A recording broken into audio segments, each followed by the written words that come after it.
right, guys, we're back again today, bringing you what you guys asked for, a Treasure Cup tier list. As you can see, we mixed it up a little bit. We're not doing SA, all that stuff. I'm just gonna arrange it by what I think will win the most events.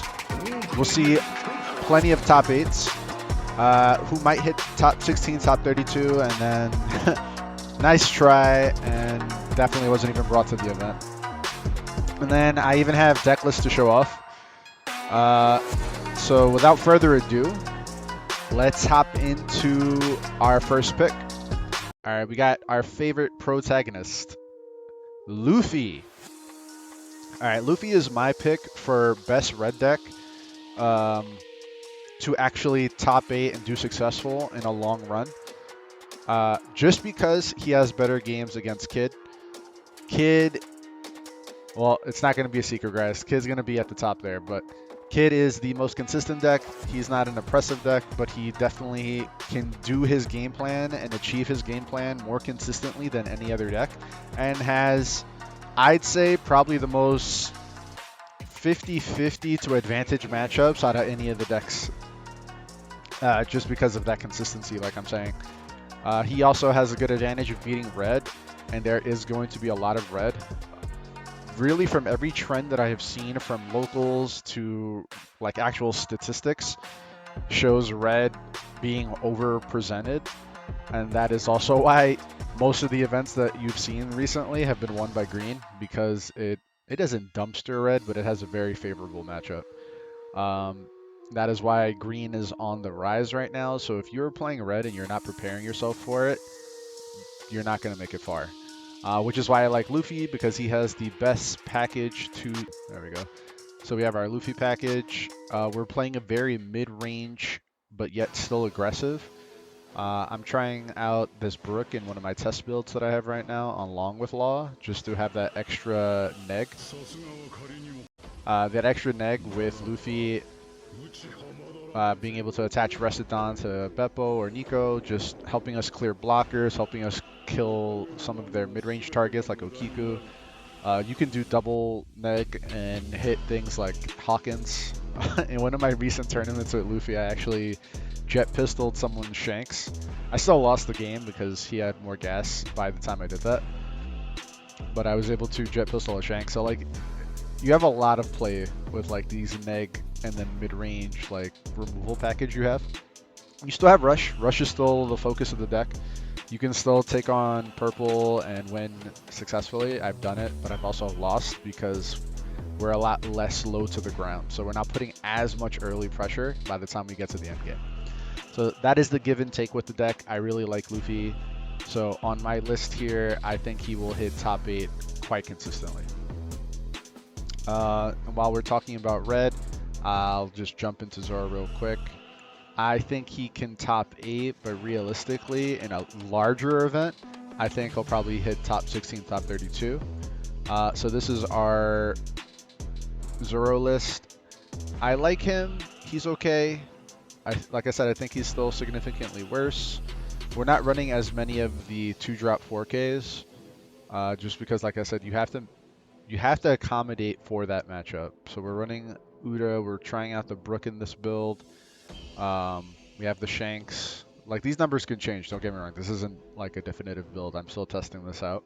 I just don't do it as often because I don't think he's as good. Still super solid purple matchup. Destroys Law. I've said it so many times on video, guys. I would rather fight an army of Kaido before I fought like 2 or 3 Zoros, because that is almost a guaranteed L for me. Which is the only reason why I'm debating not bringing Law to Treasure Cup myself. That matchup is free. Even if you slow it down with a couple cards like I'm doing in this build, the matchup is still free. 16 top 32, relatively easy. Aggro is a very good thing to play in events where the meta is solved, in my opinion. I think NA finally caught up and started opening their eyes to like what's actually good and actually working. But at the same time, because of that, again, he's just not as good. But in open field, he can definitely plow through, get a couple of very easy wins. If you also want to finish your rounds quickly and then grab food or something or snack, whatever, definitely a fun pick. Um, so it's no secret, guys. We have Kid. Kid is the #1 draft pick. He is the best card.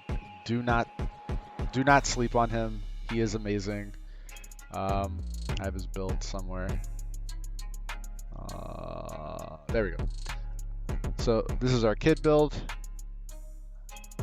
As you can see, it's relatively standard. In this version, though, I am hedging a little harder against a mixed field. Even though I'm expecting more green than red to be like at the top table. So you might have to do one of these. I think 7-drop is significantly better than 8-drop in the mirror, especially on curve. Guys, your dream is to go like turn 1 blocker or Bonnie, depending on the matchup. Sometimes you don't throw Bonnie out if they have like Cat Vipers and stuff like that. But like turn 1 Bonnie, turn 2 Okiku, turn 3 Hawkins, turn 4 Eustace Captain Kid from the starter deck. That is busted. That is the nuts. That is the dream. That shit is so hard to beat against any of the mid-range decks. Red might like pressure that a little bit, but at the same time, this combo in the mid game is fucking broken. These two are dumb. She should be at 4. I'm just playing around with numbers right now. I like our 1-up Straw Sword. This is mirror tech. This is something that I think a lot of people are sleeping on. Is the mirror match. Like, if you are not prepared to play the mirror, you're not going to go far. If you don't know how to play the mirror, don't even bring the deck. Because playing the mirror match and having to go through these mid-range slog fests of like building board and like stalemating each other with Hawkins, like you need to know how to play, and that's why I like the Straw Sword so much. It's unconditional, tap down a Hawkins, tap down a 7-drop to get it out of the way. Like, this is a really good tech card. I don't think I would want more than one. Seeing 2 of these against matchups where they're irrelevant isn't going to be a good feel for you. But I do like the card a lot. This Shachi tech is specifically for red because of Shanks. So like having Shanks as a big part of the meta makes me want to have the Shachi because it's a good counter to the counter. So having this 4K block to stop the 10K swing is really good. On top of, you know, Law and Captain Kid. Like, you need other ways to do it, and I definitely like it. You can bring it off 8-cost Kid immediately too. We don't want to see a lot of him, that's why he's only at 2, but he is a very sweet tech card. Remember, this is for tournament, guys. This isn't for a local. This is for a 500-player tournament. You need to think outside the box. You can't just keep running what you were running at locals and think it's going to get you through 10 rounds of Swiss. So that's why I'm saying, like, you need to have some cool tech. You need to bring out, you know, the guns. You can't try and rely on what worked a couple times at your 8-man local. So that's why Kid is the top. Law, I think he's a bit on the high roll. I definitely think he can definitely win at least 1 or 2 of these, but I think Kid will win the most. And I think Law can definitely easy top 8.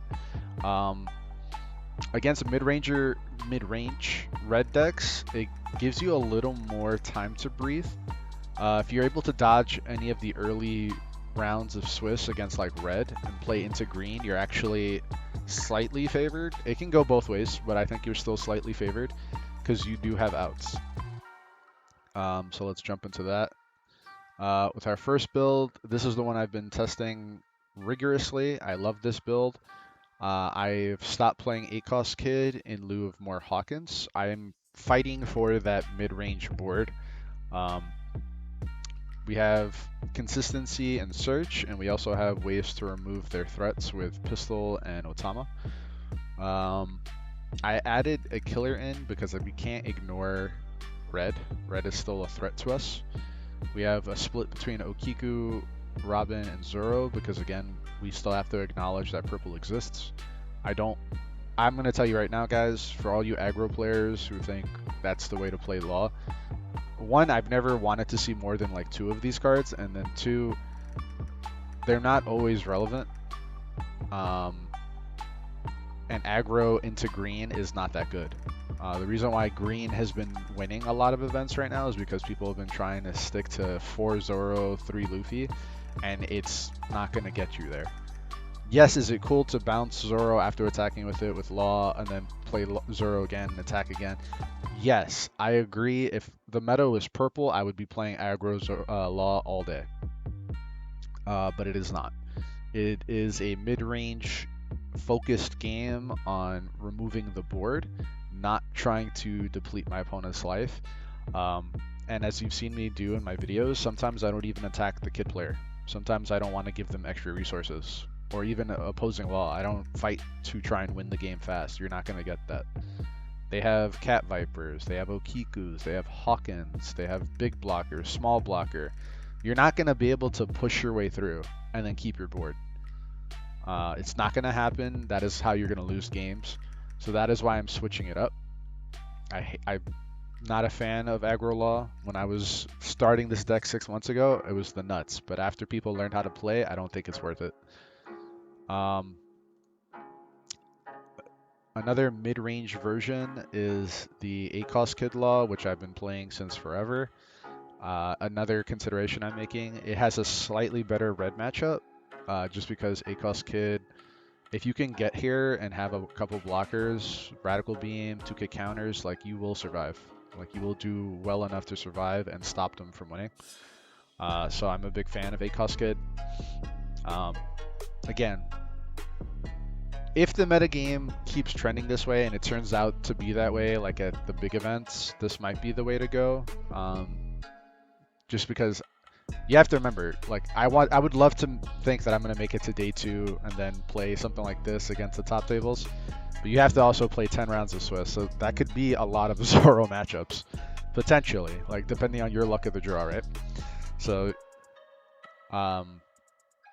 that is the only thing that's like making me choose between these 2 builds. So Law is an amazing deck. Definitely top 8able, definitely can win events, but I don't think he'll win the most events. Kaido, easy top 8. There's always going to be that one player who just high rolls the whole way through. He was going to hit Onigashima every time on 3, and it's just, he's going to get there. He's going to curve out perfectly. He's going to draw all the answers when he needs to. He's going to draw all the defense when he needs to. There's always going to be that one person who makes it to the top and potentially can win an event. Don't get me wrong. I think he can also win a couple. I just don't think he's consistent enough to win a lot. Also, green versus purple. A lot of people have the misconception that it is a like super favored matchup. It's slightly favored, and even then I've demonstrated it on several occasions. Like you can still just lose. 7-cost Kid is a nightmare for this deck. Like what do you do? Slam 10 cost to clear 1 card? Like I only need to stick to 7 cost. I don't need any of the other cards. Just keep attacking 7 every turn with the blocker.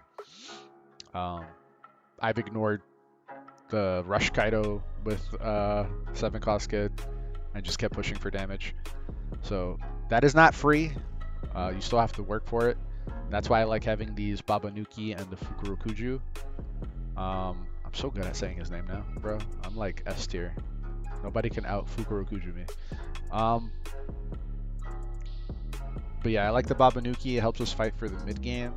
It'll help you not invalidate, but you know, be able to put pressure through against a 7-cost Kid that's blocking on board. Obviously, you would love to curve out into King, kill their Okiku, kill their Robins, whatever small shitter is in the way. You have this. I've recently gone down 1 and did a 3-3 split, just because of how necessary this is, and I don't want to run more 10-cost Kaido. In the video of the Kaido build, I flooded with Kaido a couple times and I didn't like it. So I'd rather have more 7 drop and just keep this at 2. So yeah, I think he's a very high roll deck. I think he's as high roll as the mono red decks in terms of like being able to do your plan consistently, because you only have queens to draw. So again, you will have that one player who goes all the way with it and just has the luck of the gods. But yeah. All right, we found Dofi. Dofi, he's kind of in the middle. I wish I could put him in the middle. I think he can very easily top 16. There are very solid blue players out there. But I definitely don't think he'll win many, if any, events at all, just because of him. Also, Law shits on Dofi, if you didn't know. That matchup is 90-10 free as fuck. So these two decks really keep this shit in check. But I do love Dofi, and I do think it's a decent deck. I just don't know if he'll top 8 easily. He could definitely top 8, but I think he's more in the top 16, top 32 range, where you'll definitely see a Dofi deck, and maybe one or two that break into top 8. Maybe I should have added the top 4. Maybe. But anyway. Croc. Man. He's another one. I've been bamboozled by this. You want to talk about a blue deck that actually can beat green? It's this. I've lost with Law and I've lost with Kid into this deck. It can actually be pretty tough. That tempo bounce off his Dawn ability with things like Jinbei and then curving into your Doflamingo and other blue deck. There we go. Into Mihawk and stuff like that is just busted.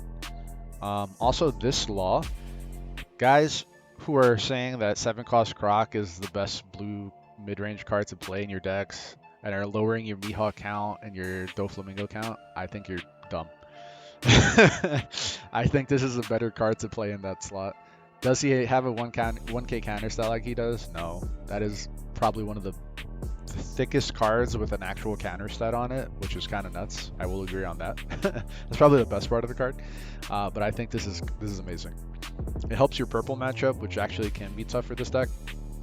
And it also helps just put a lot of pressure on green. So like once you've tempo bounced some of their cards back to hand and you resolve this, not only are you putting pressure with your leader, maybe like something in the mid game like a Sento or Virgo, but after you resolve this, like that's another 7K beater and they lost an entire life for free.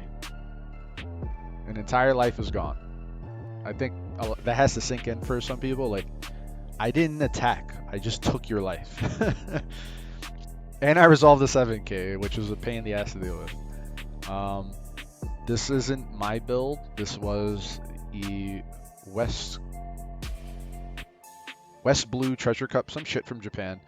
Amazing player, got to second place. Beat green decks, red decks, law decks, I'm sure. Like, he got all the way there to get to the top table. He lost to a very interesting looking Kid deck, but eventually he did lose. But I definitely think this is the best version of blue against green. You bounce Hawkins with cards. Again, you have these top end threats that get rid of cards. Like, I love this deck. I've tried it out myself, so I'm actually speaking from a place of like knowledge. This is probably the most favored blue deck against green. So I think it actually can. If you've been practicing, been playing this deck, and acknowledge that like you actually do have really good cards in here, you will make it. So I won't sleep on this deck. Now let's move on to some of our lesser known picks. We have Luffy. LOL, man. Nice try though. I don't care if some guy won a small local with this deck recently with a very janky looking build. You're not making it to the top of Swiss and making top 8 or winning with that deck. I'm sorry, it's just not happening. They're just better decks than you at the game, at the same game plan, playing the same cards. So I'm just not a fan. Again, it's still in the best colors of the format, so obviously it's a little bit better than it wasn't even brought to the tournament. I don't have the build of it, just because I'm not a fan. Oden though, people be sleeping on my boy Oden, dog. Oden is good. Oden is a very strong deck because he's still in the strongest color and he's still playing, has access to all the best cards, dude. Like, come on. Who are you trying to tell that Oden is bad? This ability is very innocuous. Being able to go on the draw, you can go like turn 1, like double 1 drop off these guys, and then turn 2, resolve. Freaking double 3 drop if you wanted. You can go Okiku Raizo on the same turn on turn 2. You know how much tempo that is?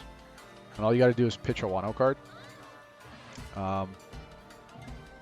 We're obviously still using the Supernova package. It's too good to not use, guys. So we have our 8-cost kid, we have some Law. Law is debatable, but I do like being able to rebuy Cat Viper or save an Okiku. It's also why we're running the 2 of Paradise. Normally I'm not the hugest fan of this card, but being able to, again, resolve this very early tempo of 2 beaters and then keep them on board with this Paradise is pretty strong, which is why I'm running 2, and then the 1-up Gibson. This is more anti-red tech than anything. The trigger is a trigger. Like, you can't rely on that for a card to be good. That's just secondary. We're running a 1-up Killer because we are playing 2 Law, and you have to respect red. I mean, it helps answer opposing Okiku and stuff like that, but you don't want to have nothing against red, so that's why we're trying it out. But yeah, I'm a big fan of Oden. He's still in the best color, so he can obviously still top 32. But again, you need to know how to play the deck. But he can definitely get there. He could hit top 8 easily, honestly. If I'm being 100% honest, because again, best color, guys, is green. He's a mono green leader with a decent ability. So he can most assuredly get there.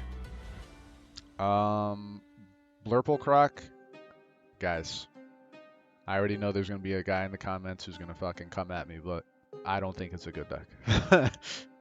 It's not a good deck. Don't even try to convince me. I don't care how defensive you are. You do nothing for 10 turns, guys. I've beaten that deck with almost every deck that I've played. Like on cam or off cam, it's not a good deck. Don't even try. You're also gonna have to go to the time the most with this deck. You're gonna have to play the most amount of rounds with this deck out of any event that you've ever been to. Like, do you really want to like have your brain explode mid-tourney? It can happen, guys. It's also something that can happen with Law, but like definitely with this shit. Like, you have to think a lot. You're gonna go to time a lot.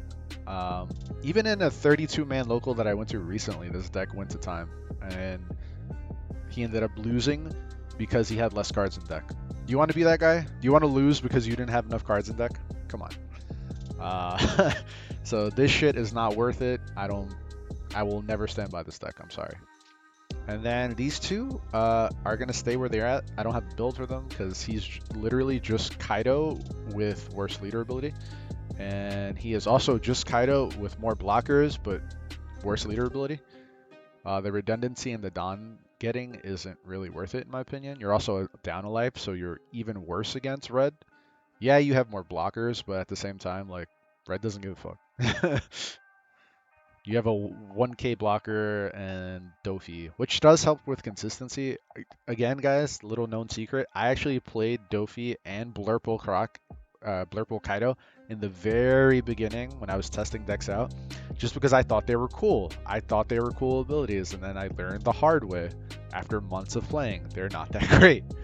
I mean, Dofi is a lot better, but like this is just, if you're gonna play Kaido as a leader character, just play the better one. You're not getting too much from the blue that like the purple just doesn't have in the overwhelming power. The extra life, the broken ass leader ability. Remember, guys, every time you start a game, you're already down a life. You have to assume that because of this leader ability. So that's how I feel about these two. This is what I think will happen. Hold on.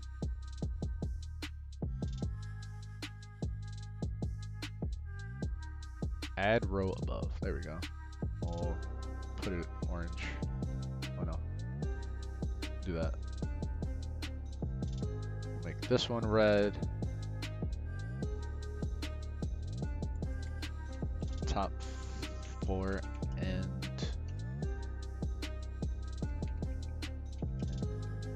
some.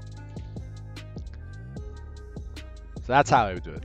That is definitely how I would put it, like this. I think for sure. So this is how I would rank this up. So we have a win the most events is going to be Kid. Top 4 and win some events, I think Law and Kaido for sure, super free. Luffy can get there, but I think, again, you'll see him top 8 more often than not, just because he has a much worse purple matchup than Zoro. You know what, I'll put Dofi there. There we go. This is how I would do it, guys. This is my tier list video for Treasure Cup. Remember, guys, this is just a tier list video. If you want to try and fight me in the comments, go ahead, but this is just my opinion. So don't take it too seriously. But if you liked what you saw, guys, like and subscribe. Go check out all the other videos, guys. I have the Treasure Cup series that's still going. So if you guys want to see some decks in preparation for Treasure Cup coming, check it out. All right, guys. Peace.